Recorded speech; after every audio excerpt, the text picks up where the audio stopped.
Се заплеткали владата во мерките што самата ги носи за справување со шоковите од кризата. Требаше да ги ублажи последиците, но во пракса најголемиот товар од кризата го префрли на компаниите и на граѓаните.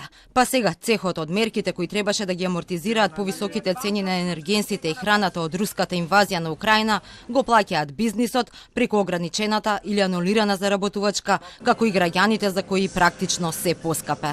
И експертите се категорични. Владините мерки се повеќе популистички за билдање рейтинг, отколку добро осмислени и применливи во пракса. Не може некого да тераш приватен бизнисмен да продава леп, а да со нула добивка.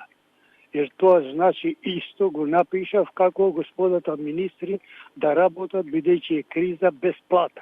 Товарот се на последиците сега катастрофално не се одразува праведно кај сите, него еден сегмент на прво фирмите кои се бават со снабдување на прехранбени и продукти и дериватите.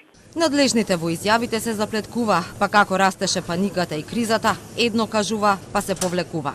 Се тргна со замрзнувањето на цените на храната, по потоа од 1 март, со одмрзнувањето на цените на храната и замрзнувањето на маржите за трговците.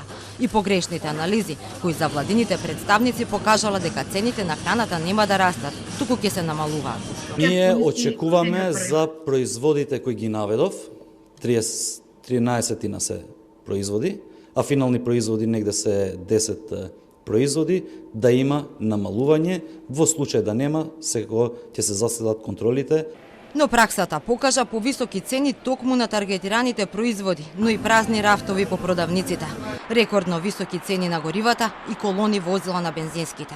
Па владата реши да ги собере експертите и бизнисот и да договорат нови мерки. Експертите препорачаат државна помош за компаниите и за граѓаните, владата пак одлучи уште да им ги намали маржите на трговците. Ги обвини дека се воени профитери, им прати инспекции, падна и казни за 7 големи маркети од по 7.000 евра, оти не ги намалиле маржите.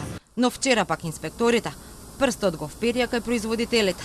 Сега ќе контролираат дали цените пораснале оти нив им поскапеле суровините и трошоците за производство.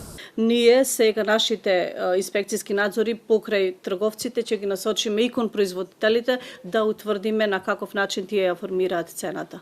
Владата донесе 26 мерки кои според незините пресметки чинат 400 милиони евра. Намалената акциза и ДДВ-то требаше да ги намалат цените на горивата. Дизелот наместо 85,5 денари би се намалил за 10,5 денари и би изнесувал 75 денари.